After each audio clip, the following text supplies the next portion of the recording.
Listo. Ya, chicos. Ahora vamos a ver el capítulo abdomen, que es un poco complejo si es que no sabemos llevarlo bien. Primero, ¿se me escucha? Estoy hablando. ¿Me pueden decir si se escucha, chicos, por favor? Un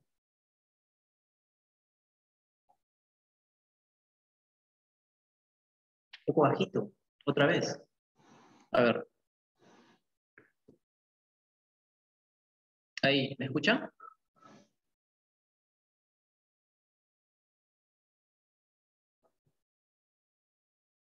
A ver, ¿se me escucha mejor o peor? Ustedes me dicen. Mejor. Ya. Mejor. Mejor. Bueno, listo. Listo, listo, listo, listo. Ya. Entonces empecemos. Ya, chicos.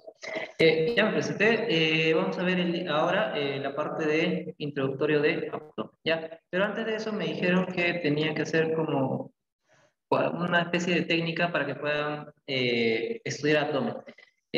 ¿Cómo pueden hacer para poder comprender abdomen? A ver, vamos a ver. En general, deben tener en cuenta algo. Deben partir de un marco general e ir a un marco particular. Cuando hablo de un marco general, me refiero a que deben de tener los conceptos más o menos establecidos y para ello hay algunos libros que son buenos, como el PRO, ¿de acuerdo? El PRO es un libro bastante bueno porque en la parte inicial te presenta una serie de tópicos que te da resúmenes y detalles bastante genéricos con respecto a abdomen y en general, con respecto a otras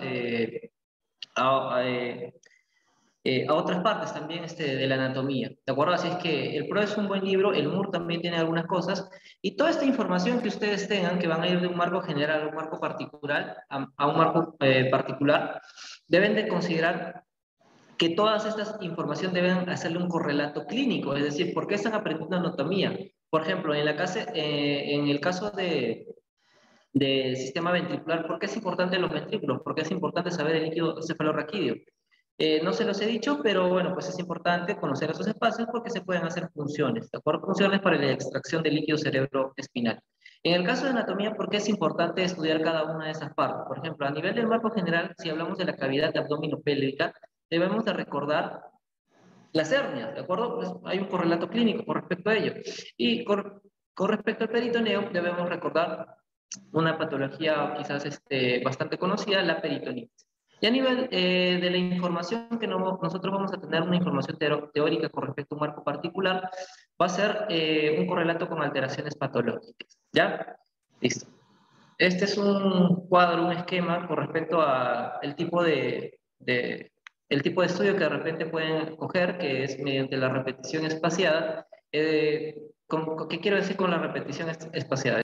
Tienen una cantidad de información con respecto a anatomía, pero conforme va pasando el tiempo se van a ir olvidando.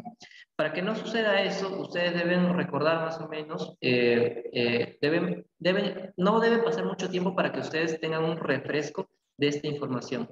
Una vez hecho este refresco, lo que ustedes van a hacer es que esa información va a ir consolidándose poco a poco en el tiempo mediante una repetición espaciada.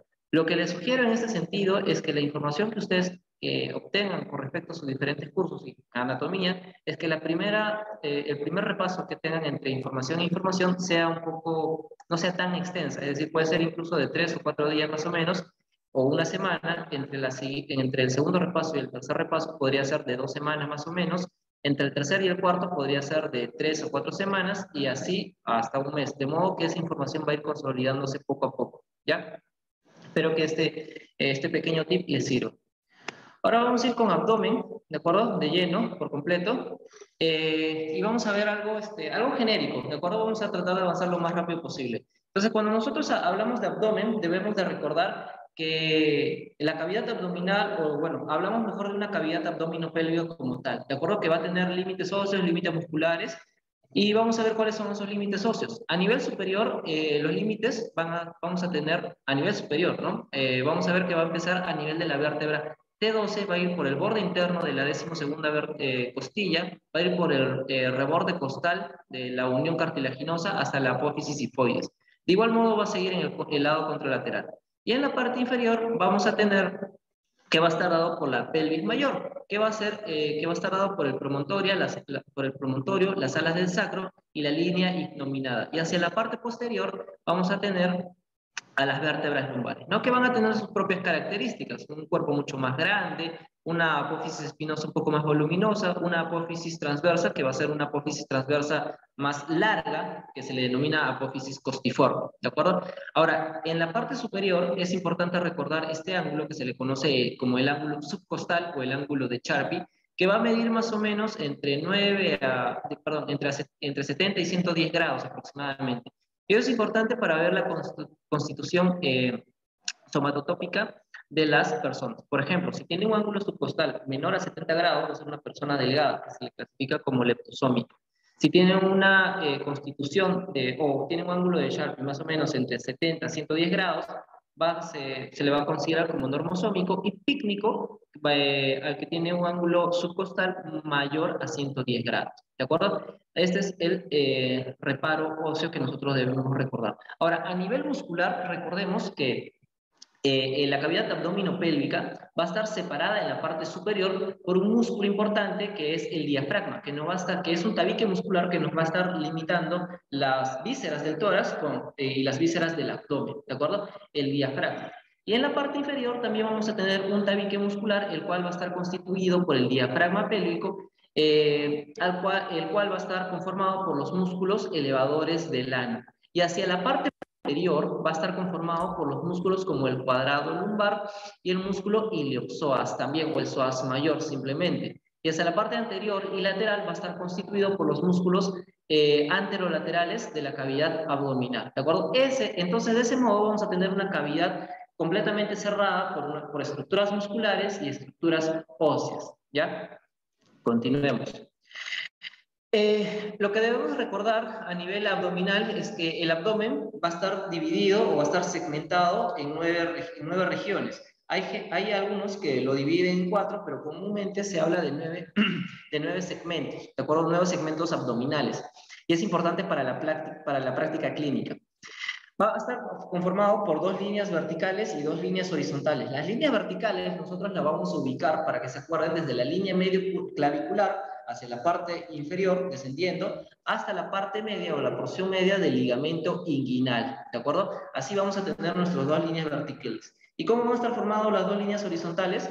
La línea horizontal superior va a estar conformada por el reborde subcostal, y el borde inferior va a estar formado entre el tubérculo de la cresta ilíaca al tubérculo de la cresta ilíaca del otro lado, a la cual la vamos a denominar línea intertubercular. De ese modo se nos van a formar 9 segmentos, ¿de acuerdo? Vamos a tener un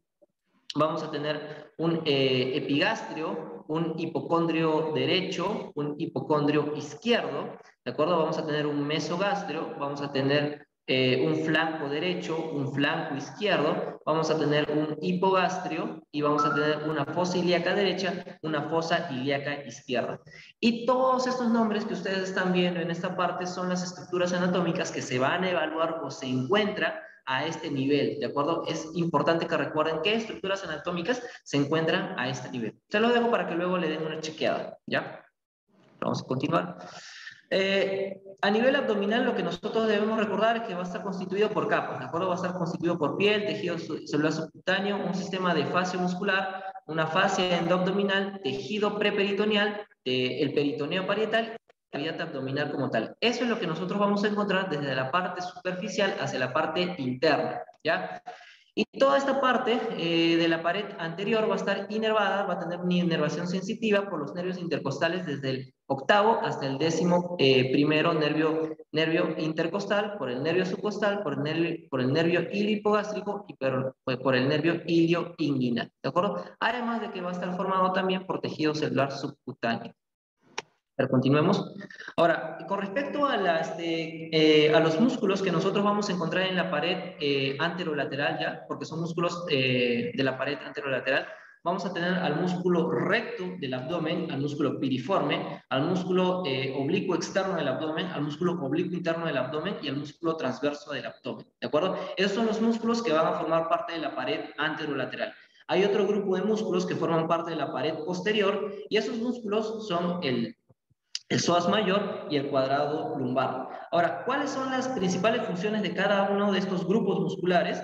El grupo muscular de la pared anterolateral lo que va a servir como una especie de prensa y va a servir como contención para las vísceras abdominales. Por otro lado, los músculos de la pared posterior van a servir como protectores contra traumatismos de las vísceras que se encuentran en la región retroperitoneal, ¿ya? Entonces, en suma, ¿cómo podría ser yo para poder aprender los músculos? ¿O qué es lo importante de aprender los músculos de la pared anterolateral? Uno, vamos a tener, apunten chicos, ¿de acuerdo? Apunten. Vamos a tener acá al músculo recto anterior del abdomen y acá tenemos el músculo piriforme.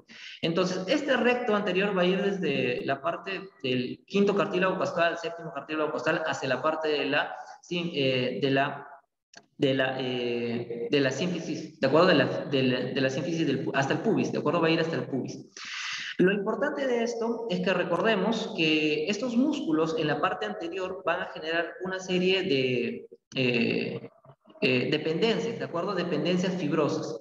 Por ejemplo, acá tenemos al músculo oblicuo externo, y este músculo oblicuo externo, por estas extensiones fibrosas, ¿de acuerdo? Por estas extensiones fibrosas van a generar una serie de dependencias fibrosas, a las cuales yo las denomino dependencias fibrosas, las cuales son el ligamento inguinal, que vamos a encontrar aquí, el ligamento inguinal, o el arco de Pupar. Vamos a tener a la cintilla iliopubiana, que va a formar parte del conducto inguinal. Vamos a tener al ligamento lacunar en la parte posterior. Vamos a tener a las fibras intercrurales o las fibras arciformes de Nicanase, que van a formar parte o un refuerzo de los pilares del anillo inguinal superficial, ¿de acuerdo? Entonces, acá les voy a dejar los nombres de las cosas que deben de recordarse a nivel de las dependencias de estos músculos, ¿de acuerdo? Entonces, tenemos al recto del abdomen, al piriforme y al oblicuo externo del abdomen, ¿ya? Luego vamos a tener a otros músculos. Acá tenemos al músculo oblicuo externo, perdón, al oblicuo interno del abdomen, y vamos a tener acá al músculo transverso del abdomen. Este músculo oblicuo interno del abdomen, lo más importante que quiero que recuerden de esta es que va a generar una dependencia, que va a ser el músculo cremaster hacia esta región. Va a formar el músculo cremaster, y junto con las fibras o las dependencias del músculo transverso pueden formarse el tendón de conjunción, que se va a ir hacia la parte anterior. Luego vamos a tener en la parte media esta pequeña línea que se le conoce como la línea semilunar de Spiegel, que va a ser una formación de estos músculos transversos, ¿de acuerdo? Listo, a ver. Como les había mencionado, lo más importante que quiero que recuerden de al menos de esta parte de los músculos anterolaterales del abdomen es las dependencias fibrosas que se van a formar. Por ejemplo, acá vamos a tener al estuche. ¿Cómo se va a formar el estuche de los rectos? Bien, les había mencionado que estos músculos en capas van a ir primero el oblicuo externo, luego el oblicuo interno y por último el transverso del abdomen. Entonces, acá tenemos al músculo recto del abdomen, ¿de acuerdo? Esta es la pared anterior. Entonces, vamos a tener como punto de referencia la línea arqueada o la línea de Douglas, arcada de Douglas, que hacia la parte superior, desde la línea arqueada hacia la parte superior, el músculo oblicuo externo lo que va a generar es una pequeña extensión fibrosa, ¿de acuerdo? Una extensión fibrosa y va a llegar hasta la línea alta. Listo. Luego vamos a ver que el músculo oblicuo interno se va a dividir en dos hojas a nivel del recto anterior y va a cubrir tanto la parte anterior como la parte posterior de este músculo. Y por último, vamos a ver que el músculo transverso del abdomen va a formar una lámina en la parte posterior, de modo que que van a formarse un estuche y que van a estar envolviendo al músculo recto del abdomen, ¿de acuerdo? Entonces, la lámina anterior de este estuche, este es el estuche, va a estar formado por la aponeurosis del músculo oblicuo externo, la aponeurosis del oblicuo interno y el desdoblamiento anterior, ¿de acuerdo? Y hacia la parte interna vamos a tener la aponeurosis del músculo transverso, la aponeurosis del músculo oblicuo interno y el producto de su desdoblamiento posterior, ¿de acuerdo? Es así como vamos a ver el estuche de los rectos. Y hacia la parte inferior, debajo de la línea arqueada, va a estar constituida únicamente por una lámina anterior, por las aponeurosis de los músculos antes mencionados, por el oblicuo externo, el transverso y el oblicuo interno. Y hacia la parte interna, la lámina posterior solo va a estar constituida por la fascia transversales, ¿ya? Entonces, ¿cuál va a ser el contenido de este estuche de los rectos? Van a ser los músculos rectos del abdomen, el músculo piramidal, los vasos epigástricos y vamos a ver que se va a formar acá unas dependencias que va a ser la línea alba, justamente por la condensación de la aponeurosis de estos músculos, y va a formarse un ligamento interfobiolar en la parte inferior, ¿ya? Eso es lo principal que quiero que recuerden, chicos, al menos de la parte de los músculos de la región anterolateral. Luego vamos a tener a los músculos de la pared posterior, ¿de acuerdo? Como les había mencionado, los músculos de la pared anterior van a estar formados por el psoas mayor, el cuadrado lumbar, y lo más importante de esto es que recuerden los puntos sensibles, o al menos los puntos débiles de esos, que son el triángulo lumbar o supracrestal y el cuadrilátero lumbar o subcostal. Al triángulo lumbar o supracrestal también se le denomina como el triángulo de Petit, y al triángulo lumbar o subcostal se le denomina como el triángulo de Grien, ¿de acuerdo? ¿Cuáles van a ser los límites? Vamos a tener como límite al músculo ancho, ¿de acuerdo? Al dorsal ancho, al músculo oblicuo mayor, y vamos a tener a la cresta ilíaca. Es decir, que esta región nos va a formar el triángulo lumbar. Y el contenido va a ser el músculo oblicuo menor del abdomen. Es importante que recuerden esta porción, este triángulo, porque son puntos débiles del abdomen, o al menos de la pared posterior, y son propensos a generar algún tipo de hernia, ¿de acuerdo? Luego vamos a tener al cuadrilátero lumbar, que también se le conoce como el cuadrilátero de Grienfeld, que va a tener como límites la 12ª costilla, vamos a tener al músculo serrato menor e inferior, vamos a tener al músculo oblicuo menor del abdomen, acá lo tenemos, y por último al músculo iliocostocervical, que es este acá. Entonces, esta porción nos va a formar el cuadrilátero lumbar, justamente este acá, cuyo contenido va a ser el tendón del músculo transverso del abdomen, que también es un punto débil del abdomen, al menos de la parte posterior. ¿De acuerdo? Que son propensos a generar hernias. Listo, acá les he dejado un resumen de algunas de las flexiones de los músculos de esta región. Y luego vamos a ir, bueno, estas son la cavidad abdominopélvica que les había mencionado, y vamos a hablar un rato de peritoneo, ¿de acuerdo? Algo rápido para que no se cansen también, chicos, ¿de acuerdo? Entonces, ¿qué es el peritoneo? El peritoneo es una membrana serosa, ¿de acuerdo? Una membrana serosa continua. De hecho, no es la única serosa que nosotros vamos a encontrar en el cuerpo. Vamos a tener serosas a nivel torácico, que va a estar conformada por la pleura y también por el pericardio. Entonces, el peritoneo va a formar esta membrana serosa.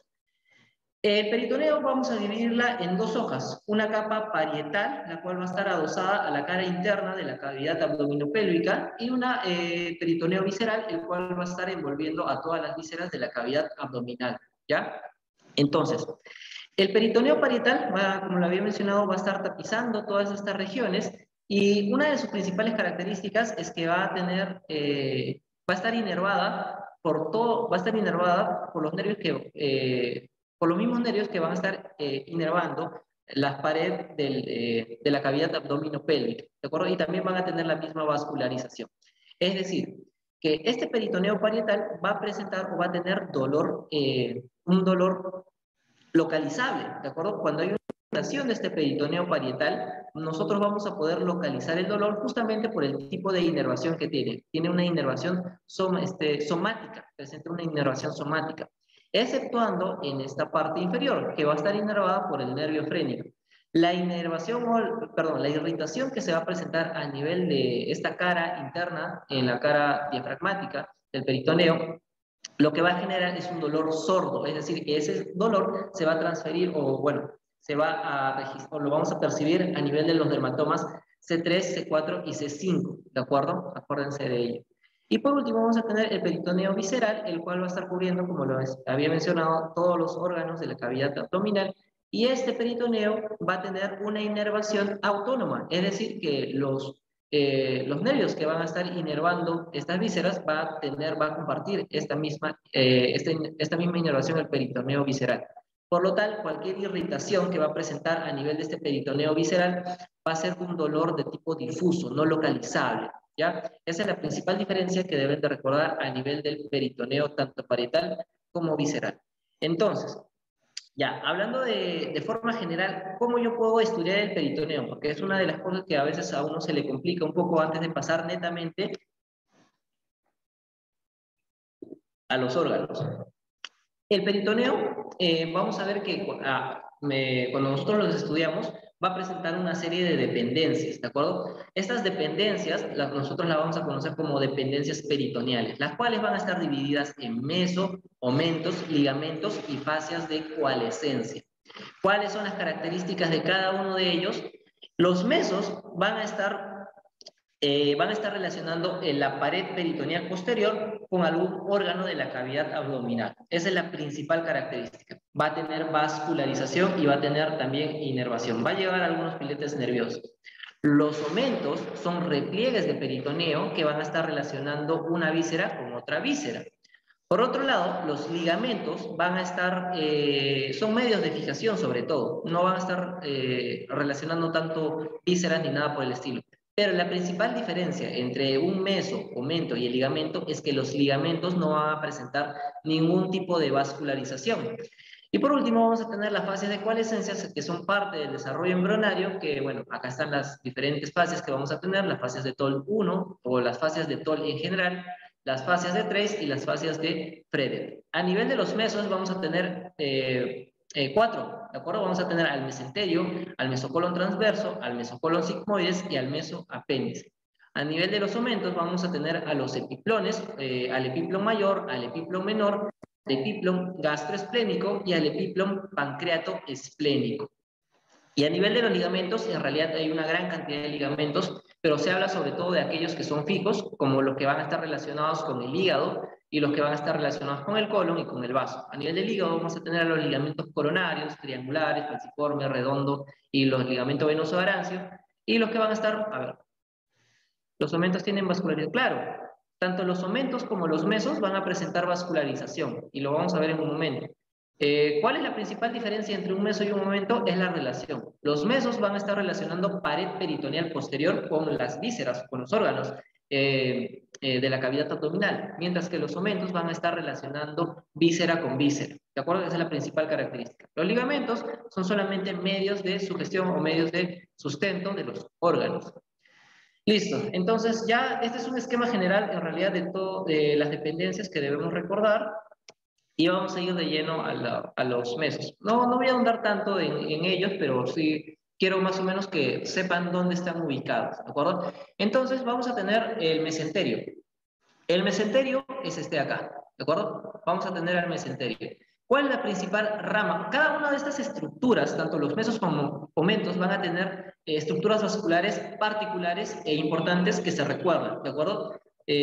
Porque si hay alguna alteración a nivel de ese vaso, entonces la estructura que está siendo irrigada por ese vaso va a tener algún tipo de alteración. ¿Ya? Entonces vamos a empezar con el mesenterio. El mesenterio va a empezar a nivel de la raíz del mesenterio, por donde va a estar discurriendo la arteria mesentérica, pero este mesenterio va a tener los vasos yeyunales y los vasos iliales, ¿de acuerdo? Estos vasos yeyunales van a ir obviamente al yeyuno y los vasos iliales van a ir al ilion. Características principales de los vasos yeyunales son vasos largos y un poco más gruesos, mientras que los vasos iliales son un poco más cortos, además de que van a presentar una gran de arcos, y en cambio los vasos yeyunales no van a presentar arcos, ¿de acuerdo? Entonces acuérdense de ello. ¿De dónde a dónde va el mesenterio? Va a ir más o menos de L2 hasta la articulación sacroiliaca o a la fosa ilíaca derecha, ¿de acuerdo? Ese es el mesenterio. Principal arteria o principales arterias del mesenterio van a ser los vasos iliales y los vasos yeyunales. Luego vamos a tener al mesocolon transverso. El mesocolon transverso es este de acá, que va a ir de la pared peritoneal posterior hacia la parte posterior del colon transverso. Se va a insertar en una de las tenias, ¿de acuerdo? De hecho, en la tenia postero superior. Se va a insertar en la tenia postero superior del colon transverso. La principal arteria, al menos lo que quiero que recuerden, cuál es la principal arteria que va a discurrir por este mesocolon transverso, es la arteria cólica media, ¿de acuerdo? La arteria cólica media, la cual va a servir para la formación de diferentes arcos vasculares, como el arco de Riolano, que se encuentra a este nivel, o el arco del Drummond también, ¿de acuerdo? Acuérdense, la principal arteria del mesocolon transverso es la arteria cólica media.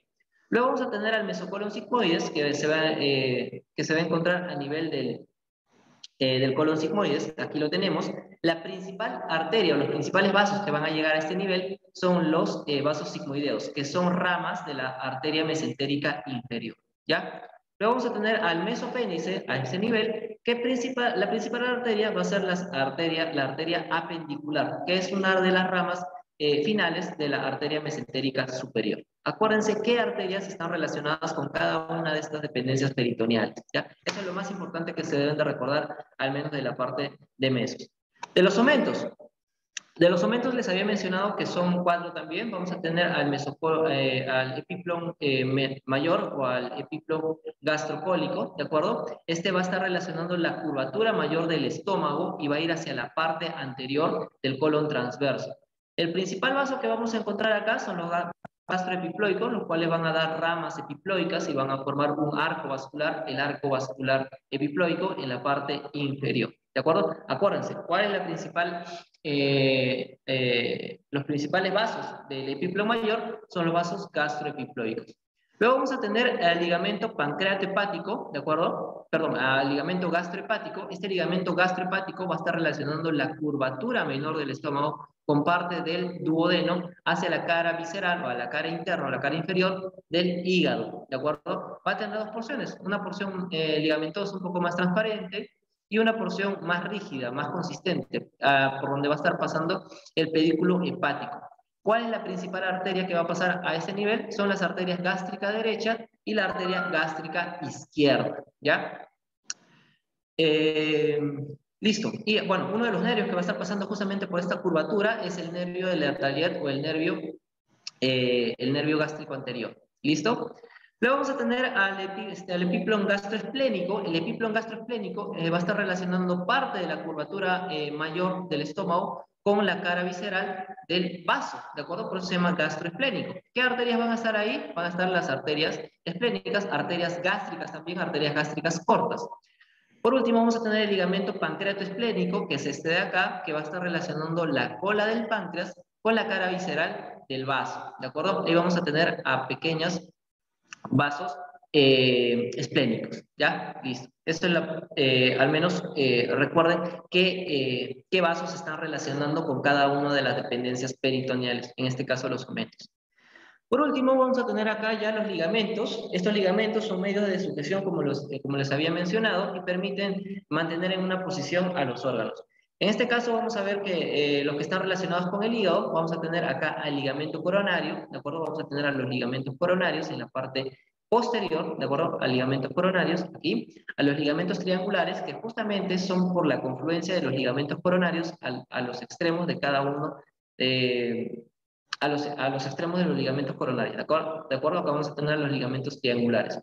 Luego vamos a tener acá al ligamento falciforme, el cual va a estar relacionando la pared, la cara interna de la pared abdominal anterior con la parte del hígado. Este ligamento falciforme nos sirve para delimitar la cavidad peritoneal en una derecha y una izquierda, pero eso es en algún momento hablaremos de ello también, ¿de acuerdo?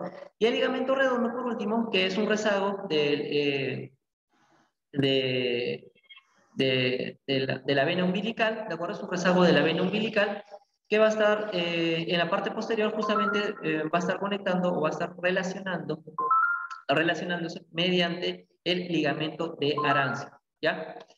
El ligamento venoso de Arancio es un rezago embrionario, ¿de acuerdo? Es un rezago embrionario que nos va a estar comunicando la rama portal derecha con la vena suprahepática derecha. ¿Listo? Por último, vamos a tener a los ligamentos parietocólicos, ¿de acuerdo? Parietocólicos derechos o frenocólicos, los cuales son estos de acá, los ligamentos parietocólicos, que van a estar que van a colocar en esa posición o van a mantener fijo más o menos al colon en esas porciones, ¿de acuerdo? Y bueno, las fascias de Toll van a encontrarse a este nivel, ¿de acuerdo? Son parte del desarrollo embrionario. A ver, estas fascias son importantes, las fascias de coalescencia en general son importantes. ¿Qué es lo que sucede? El peritoneo va a generar a veces repliegues mediante el movimiento de las vísceras y estos repliegues se van a adosar y van a generar que algunos órganos que eran intraperitoneales se conviertan en órganos retroperitoneales secundarios. Esa es la principal característica de las fascias de coalescencia. Convierten órganos que eran intraperitoneales en órganos retroperitoneales, pero retroperitoneales secundarios. ¿De acuerdo? Acá les he colocado una imagen de dónde más o menos se encuentra, cómo es que hay esas fascias de coalescencia de las diferentes fascias de coalescencia. Listo, chicos. Eso es todo con respecto al menos de abdomen. Espero que se haya entendido. Quiero que sepan que abdomen es un capítulo bastante extenso. He tratado de hacerlo lo más rápido posible para que tampoco se aburran. Sé que tienen otra clase dentro de un rato y para que puedan descansar. Si tienen alguna duda o pregunta con respecto a esa clase o con respecto a abdomen en general, si tienen alguna dificultad, pueden hacerla. Creo que ya me agregaron al grupo de charlas, así es que normal pueden contactarse conmigo. Mi nombre es Paul Tineo y bueno, pues espero que les haya sido de provecho esta clase, ¿ya? Si no hay dudas, no hay preguntas, creo que hasta ahí lo podemos, a ver, creo que hay alguna. ¿Cuál es tu? Ah, a ver.